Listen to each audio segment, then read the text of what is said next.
Très chers amis, soyez les bienvenus et une fois de plus, nous sommes ensemble dans cette émission qui est très spéciale. Je dis très spéciale, pourquoi? Parce que les témoignages que nous entendons, ces transformations de vie, sont vraiment des choses spéciales.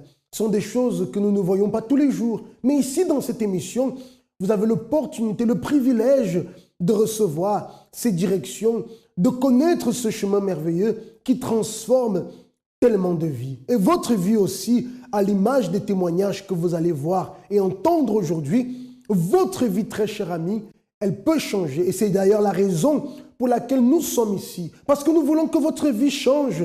Nous voulons que vous puissiez connaître le chemin qui permet à tant de personnes dans le monde de connaître une véritable félicité, à tant de personnes de vaincre tout ce qui est problèmes familiaux, problèmes dans la vie sentimentale, problèmes professionnels, problèmes financiers, problèmes de santé, enfin, toutes sortes de problèmes. Chaque problème a toujours sa solution. Et lorsque nous sommes une personne qui croyons et que nous vivons pleinement dans la foi, alors très cher ami, le miracle peut se produire. Et le miracle, je dirais d'ailleurs, se produit dans la vie de ceux qui croient. Je vous invite, comme toujours, à préparer votre verre d'eau. À la fin de cette émission, nous allons pouvoir le bénir en votre faveur et prier aussi en votre faveur. Sans plus tarder, nous allons voir déjà une première histoire, l'histoire de Ghislaine. Soyez très attentifs. Avant d'arriver au centre d'accueil, ma vie était sans aucun sens. J'avais grandi très malheureuse, j'avais grandi triste. J'avais grandi avec toujours des problèmes qui me suivaient partout, soit dans ma vie spirituelle, sentimentale, familiale, financière, professionnelle. Je n'arrivais pas à m'en sortir. J'avais un idéal, mais je n'y arrivais pas. J'ai été maltraitée psychologiquement. J'ai été séparée de mes parents. Je n'étais pas aimée. J'ai été abandonnée. Donc, j'étais tout le temps sous pression, donc je n'ai pas réussi à être heureuse ni dans l'enfance, ni dans l'adolescence. Et ça m'a poursuivie dans mon jeune âge adulte. Donc, j'ai fait des mauvais choix au niveau sentimental. Je voulais être heureuse, mais mon esprit n'était pas clair. Donc, j'ai fait des mauvais choix, ce qui m'a conduit à enchaîner des déceptions, des échecs et à entretenir et à nourrir cette tristesse. Dans ma famille, ça a toujours été la division. On n'a pas eu une famille unie, on n'a pas été dans un cocon familial sain, dans un foyer comme il fallait pour grandir avec l'amour qu'il nous fallait. Donc j'ai grandi comme ça, je suis devenue jeune femme comme ça, adulte comme ça. Et ça impactait un peu sur tous les domaines de ma vie. Ça me poussait à faire des choix peut-être d'une manière émotionnelle qui n'était pas adaptée pour moi.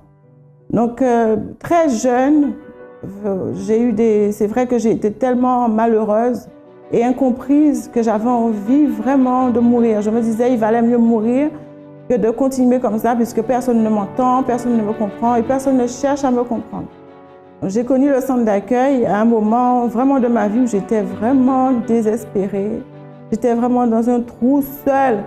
Je fréquentais une autre église, j'avais arrêté d'y aller, mais pourtant je voulais rester tout près de Dieu, je voulais connaître Dieu, je voulais le servir, je voulais être tout le temps dans sa présence, mais j'avais décidé de rester seule. Parce qu'en fait j'étais en pleine séparation, en pleine procédure d'un divorce très difficile. Une rupture par rapport à mon ancien mariage qui vraiment ça n'allait pas, donc c'était très difficile. Je suis arrivée comme ça au centre d'accueil.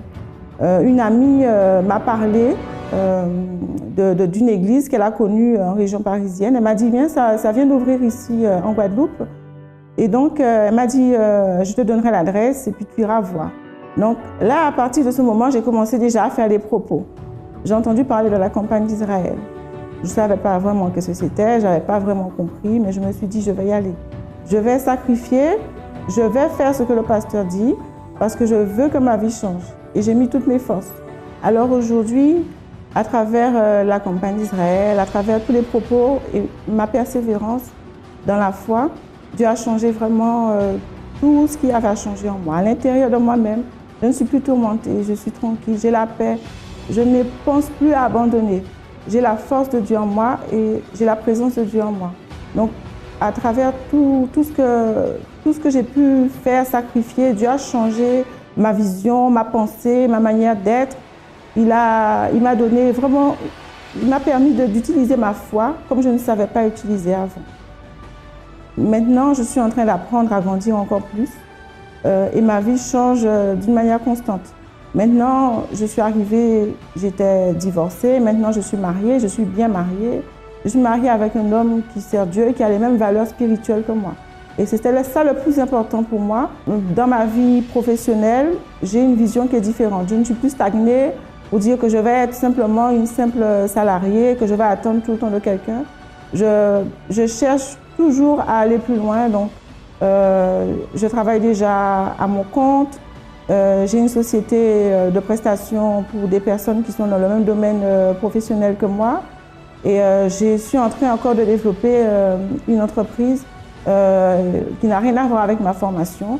Donc, je ne suis pas bloquée au niveau professionnel. La vision que j'ai, c'est la vision que Dieu m'a donnée.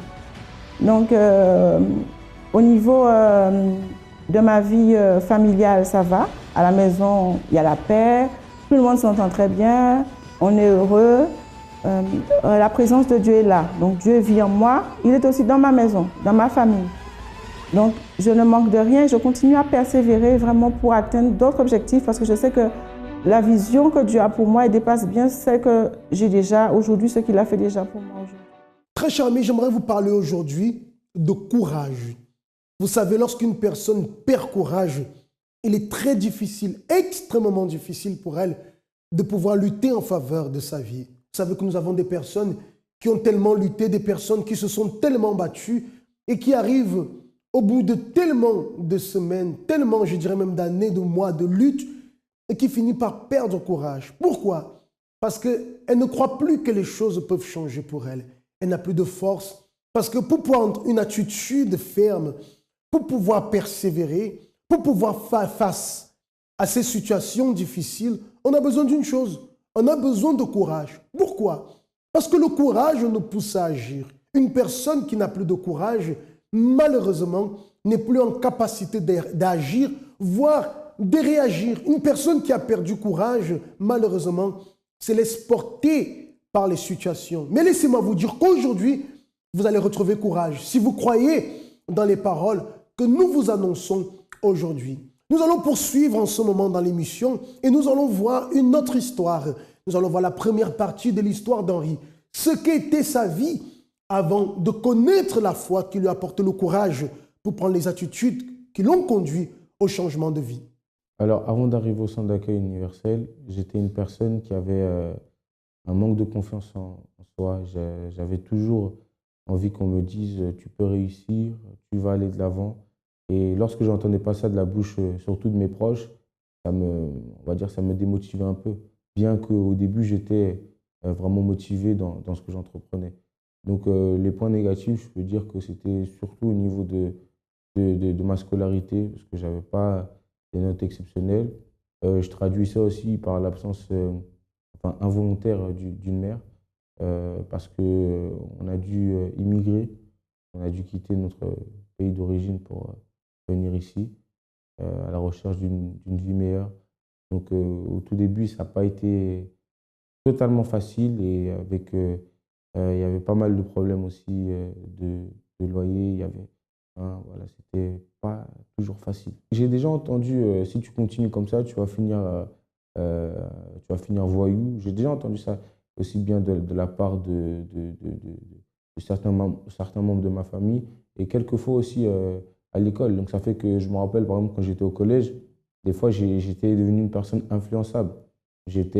Par exemple, je suivais mes camarades alors que je savais quelquefois que c'était pas bien. Par exemple, de se faire virer de cours, de recevoir des rapports disciplinaires. J'en avais pas beaucoup, mais je suis déjà arrivé jusqu'à là, juste pour me faire voir et pour essayer d'être un peu comme tout le monde.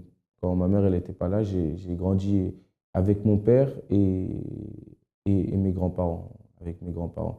Donc à la maison, c'était un climat comment dire, quelques fois, vraiment quelques fois un peu électrique. Et donc, quelques fois, c'était vraiment insupportable. Moi, je ne le disais pas, mais quelques fois, à l'intérieur de moi, j'étais vraiment mal. Et on va dire, j'étais perdu parce que je cherchais une force et je ne la trouvais pas. Et les échecs après échecs, voir qu'on n'arrivait pas à s'installer convenablement dans ce pays. Je parle plus là avec mon père mais certains membres de ma famille, dont mes frères. Voilà, c'était un peu fatigant. Et des fois, je me préoccupais de ça et je demandais à mon père comment se passaient ces démarches, plein de choses. Et ça faisait que, par exemple, on ne pouvait pas voyager, on pouvait pas. Il y avait pas mal de choses qui étaient assez frustrantes et fatigantes. Parce que je suis passé, je ne veux pas dire d'une vie luxueuse, mais je vais dire d'une vie, on va dire, convenable, où je ne veux pas dire que je manquais de rien. Voilà. Je manquais de rien à une vie de... Tout a basculé, en fait. Ça a été vraiment, quand on est venu, ça a été vraiment un long processus pour arriver jusqu'à ce que je suis aujourd'hui. Le moment le plus difficile, je dirais que ça a été l'insécurité à l'intérieur de moi, parce qu'il y a un truc que je ne vous ai pas dit, c'est que en venant, on n'avait pas de papier. Enfin, moi je n'avais pas de papier. Donc ça, c'était vraiment assez difficile, par exemple, de voir, par exemple, les autres gamins partir en vacances et moi rester, entre guillemets, bloqué, même si je n'étais pas bloqué, et de voir que je n'avais pas des notes convenables à l'école pour un enfant à cette époque-là, c'est un peu dur. Donc, je me laissais un peu entraîner avec les amis. Et au lieu d'être moi-même, quelquefois, quand je repense, je n'étais pas vraiment moi-même. J'étais une personne. J'essayais d'être une personne. Donc, voilà, c'était vraiment ça le moment le plus difficile. Et aussi, ajouter à ça, l'absence de ma mère qui était vraiment quelque chose qui était dur pour moi. Même si j'avais le soutien de mon père d'un autre côté. Mais c'était vraiment dur. Lorsqu'une personne retrouve le courage, c'est une énergie extraordinaire à l'intérieur de nous. Très cher ami, je ne sais pas par quelle situation vous êtes en train de passer en ce moment. Je ne sais pas si ces luttes concernent votre vie professionnelle, si ces luttes concernent votre famille. Peut-être vous êtes démoralisé. Peut-être la pensée qui vous vient à l'esprit en ce moment, c'est que pour vous, tout est fini. C'est la vie. C'est comme ça que beaucoup finissent par définir leur situation critique. C'est la vie. Mettant ainsi un point final à leur espérance, mettant un point final à la lutte qu'elles avaient alors entamée jusqu'à là. Parce que le découragement a pris le dessus. Parfois va dépendre d'une personne qui lui dit « Écoute, bats-toi, ça va avancer ». Dépendre du courage que les autres nous donnent ne suffit pas. Parce que lorsque ces personnes partent, ce courage n'est plus là. On a besoin d'avoir un courage propre, quelque chose qui naît de notre intérieur, je dirais, qui sort de nos entrailles, cette force qui nous pousse, qui nous fait braver les plus grandes difficultés, cette force qui nous conduit à la victoire. Henri, dans sa situation désespérante, souffrance intérieure, problèmes dans la famille, dévalorisé par ses propres professeurs, enfin, situation administrative difficile, tant d'autres choses que cela engendrait en lui. C'est ainsi qu'il a connu le centre d'accueil. J'ai connu le centre d'accueil à travers ma mère, parce que j'avais remarqué une légère différence en elle, surtout au niveau de nos relations, parce que quand elle est arrivée ici, pour s'installer, on avait des relations assez tumultueuses, c'est-à-dire agitées. Et un jour, j'ai remarqué en elle un certain changement. Elle était moins agressive et moins autoritaire vis-à-vis de moi. Et ça a appelé mon attention. Et un jour, je lui ai demandé où tu vas. Elle m'a dit, je vais au centre d'accueil. Je lui ai dit, bon, écoute, je vais t'accompagner. Je l'ai accompagnée. Et c'est comme ça que je suis venu jusqu'aujourd'hui. Et vraiment, pour moi, ça a été les premiers moments au centre d'accueil universel, ça a été comme des leçons que j'entendais. Comme un cours qui m'était donné en direct pour surpasser les problèmes qui étaient dans ma vie. Quand vous avez une relation avec un être cher assez conflictuel, où vous êtes toujours sans cesse en train de vous chamailler, c'est moi, c'est un mot faible, mais quand vous êtes toujours en train de vous crêper le chignon, en train de, de, de, de, de rendre des comptes, entre guillemets, c'est assez fatigant. Et le fait de voir que ça ne s'est pas fait du jour au lendemain, le fait de voir que semaine après semaine, elle commençait vraiment à être plus apaisée, à être plus calme, à prendre plus de temps aussi à m'écouter, ça m'a donné envie de partir. Je ne sais pas comment c'est venu, mais je me suis dit, bon, aujourd'hui, elle y va et je vais l'accompagner. Donc, au fil du temps, déjà, j'ai appris à avoir plus confiance en moi, à être une personne plus déterminée, à être une personne vraiment positive et j'ai cultivé cette positivité. Sauf qu'au fil du temps, j'ai grandi et il y a des nécessités qu'au début, je n'avais pas, qui sont présentées en moi. Comme par exemple la nécessité d'avoir une vie financière, je ne veux pas dire une vie financière qui représente vraiment une personne de foi. Donc, ce qui s'est passé, c'est qu'à l'âge de 16 ans, plus ou moins, il y a eu un problème entre mes parents. Et mon père, il est parti. Et là, je me suis retrouvé le seul homme à la maison. Et des fois, ça faisait un peu mal au cœur de ne pas pouvoir assumer ce rôle-là et de ne pas pouvoir vraiment être un pilier pour ma famille, pour ma sœur et pour ma mère. Et donc, ce qui s'est passé, c'est que j'ai eu vraiment cette envie de chercher un travail. Vraiment, j'étais étudiant, enfin je suis toujours étudiant, mais à l'époque j'étais déjà étudiant et j'y arrivais pas, je voyais pas, je n'acceptais pas de voir ma mère tout prendre comme ça, assumer une charge assez lourde, parce qu'à côté de ça il y avait des dettes et les voir qu'elle n'arrivait pas à payer, que ce soit le loyer, les dettes tout seul, et des fois il y avait quelques mois c'était vraiment dur. Et donc en moi il y a une indignation qui s'est mise et j'ai commencé à chercher du travail. J'ai commencé à chercher du travail. Au début, c'était pas avec la même intensité jusqu'au jour où est arrivée une situation qui m'a encore, mais vraiment, je dis bien vraiment indigné. Le fait qu'on dise, je dis on dise parce que c'est mon entourage qui le disait, que je n'allais pas trouver du travail. Et et là vraiment, je peux dire que à l'intérieur de moi, ça a bouilli et j'ai fait un vœu avec Dieu. Donc, il y avait un propos qui s'appelait la campagne d'Israël. Et moi, j'ai remis tout ce que j'avais. C'était tout ce que j'étais. C'est-à-dire, c'était aussi mon état spirituel. Mon état spirituel, ce que j'étais à l'intérieur. Donc, ça veut dire abandonner le doute, ça veut dire abandonner la peur, ça veut dire abandonner toutes ces choses qui en nous travaillent tout le temps pour nous dire tu ne vas pas réussir. Donc, ça voulait dire les affronter tous les jours. La campagne d'Israël était quelque chose que j'ai vraiment pris à cœur à ce moment-là parce qu'il fallait le changement. Le changement, il devait être imminent. Il le fallait. Donc là, c'était une opportunité de courir vers l'avant. Donc je n'ai pas réfléchi deux fois. J'ai regardé mon problème, j'ai regardé mon état intérieur et j'ai dit, si je ne me lance pas, si je ne suis pas courageux, bah, il n'y a rien qui va se passer. C'est très fort ce qui est arrivé. Lorsque Henri et sa maman sont arrivés au centre d'accueil, il y a quelque chose qui l'a impacté. La transformation. Premièrement, chez sa maman. Elle qui était une femme peut-être, je dirais, colérique, une femme peut-être très nerveuse. Ce qui l'a touchée, c'est la transformation qu'elle a eue. Changeant ainsi d'état d'esprit, je pourrais dire, en étant une autre personne, il a vu cette transformation.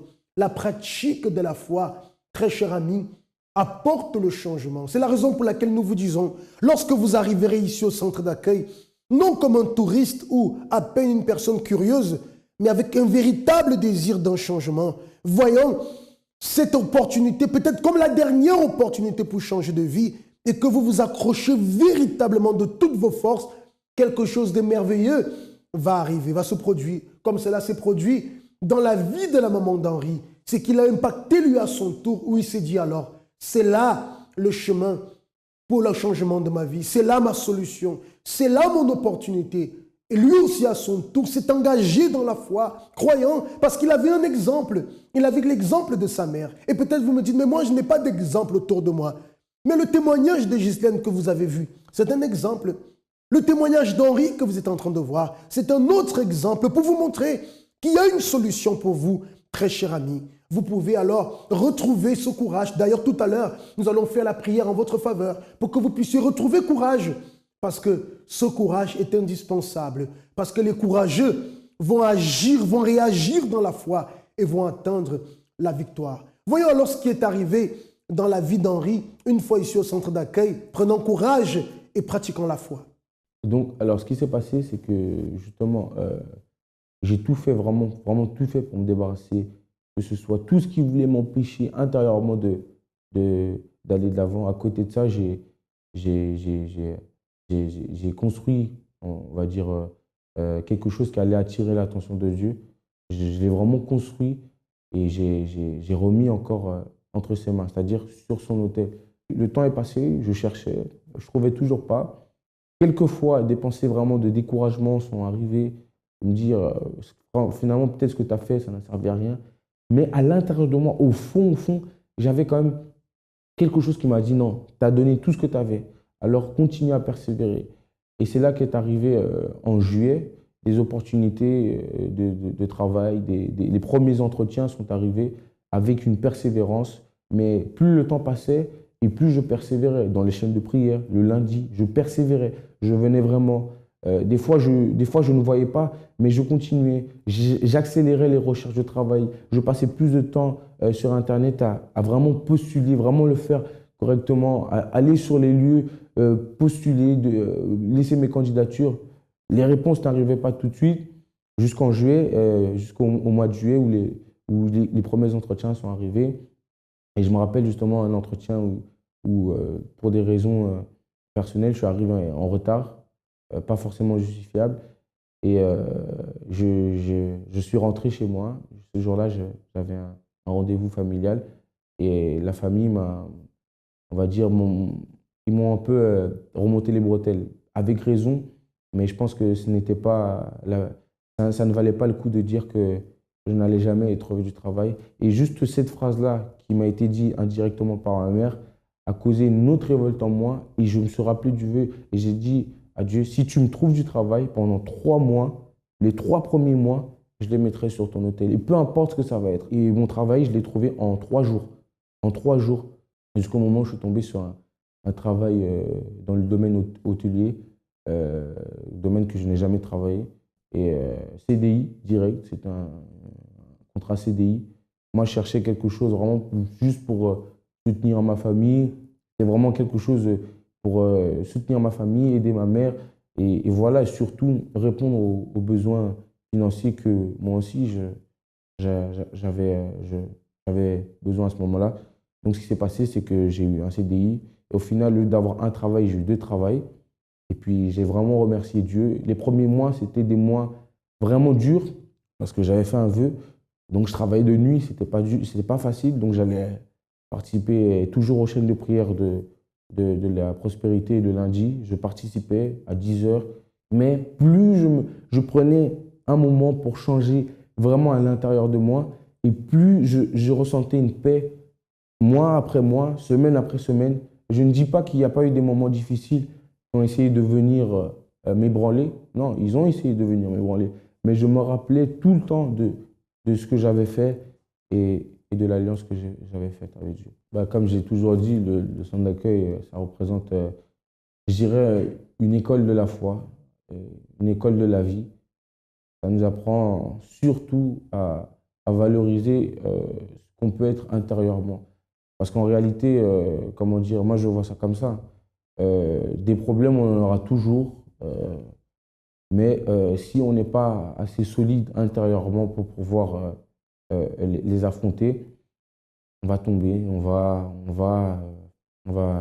buter, on va vraiment sombrer dans une dépression. Donc, le centre d'accueil, pour moi, ça a été une école de la foi et surtout une école qui m'a appris à comprendre que la force, elle vient de l'intérieur et que si à l'intérieur, il n'y a plus de force, l'extérieur, tôt ou tard, ça se reflètera à l'extérieur.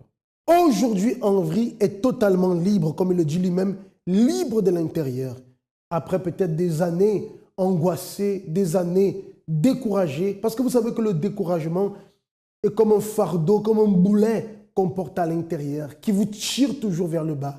Vous avez la pensée d'aller de l'avant, vous avez la pensée d'agir, de faire quelque chose de positif pour votre vie, mais ce poids du découragement vous tire vers le bas. Très cher ami, regardez-moi, si vous êtes dans cette situation, aujourd'hui cela peut changer. Peut-être même vous voulez vous battre, vous avez tellement de projets, vous avez préparé tellement de choses à faire, mais la pensée du découragement vous limite toujours. La pensée du découragement vous empêche de prendre l'attitude qu'il faut. Mais aujourd'hui, c'est votre jour. Aujourd'hui, vous allez retrouver courage. Aujourd'hui, vous allez retrouver cette force qui va vous permettre de prendre les décisions qui vont changer votre vie.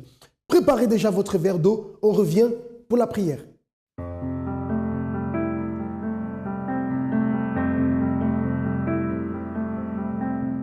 Prenez en ce moment votre verre d'eau et dans la foi, croyons véritablement, prions. Mon Dieu et mon Père, au nom de Jésus, nous entrons devant ta présence en ce moment. Et mon Dieu, je ne sais pas qui est de l'autre côté de l'écran.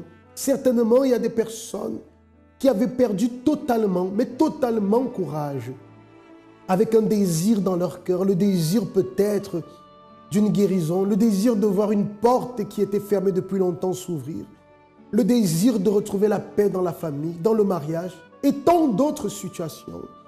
Mais Seigneur, elles ont tellement lutté qu'elles n'avaient plus le courage. Chaque fois qu'elles voulaient faire quelque chose, mon Dieu, c'est comme si ce fardeau du découragement, Seigneur, les tirait vers le bas, si bien qu'elles n'arrivaient pas. Mais aujourd'hui, mon Dieu, les choses vont être différentes. Car je les confie entre tes mains en les bénissant, en te demandant, étends ta main sur leur vie, arrache ce fardeau de découragement, Seigneur, et que cette eau contenue dans ce verre qu'elle tient soit consacrée et bénie. Et lorsqu'elle boira par la foi, mon Seigneur, qu'elle soit libre à l'intérieur, qu'elle reçoive la force, qu'elle reçoive le courage d'agir la foi qui apporte le changement. Au nom de Jésus-Christ. Amen. Buvez dans la foi cette eau maintenant. Et je détermine, recevez ce courage à l'intérieur de vous. Recevez, croyez, recevez cette force pour vous lever, pour lutter, pour aller de l'avant. Nous vous attendons ici au centre d'accueil ce mercredi même où nous serons là justement pour vous qui avez besoin de cette force intérieure. Dans tous les centres d'accueil, nous serons là. Si vous avez besoin d'entrer en contact avec nous, vous avez notre numéro de téléphone qui s'affiche sur le bas de l'écran, le 01 53 35 85 12. Très chers amis, passez de très bons moments. Je vous dis alors à mercredi dans une autre émission avec d'autres témoignages et un autre message de foi.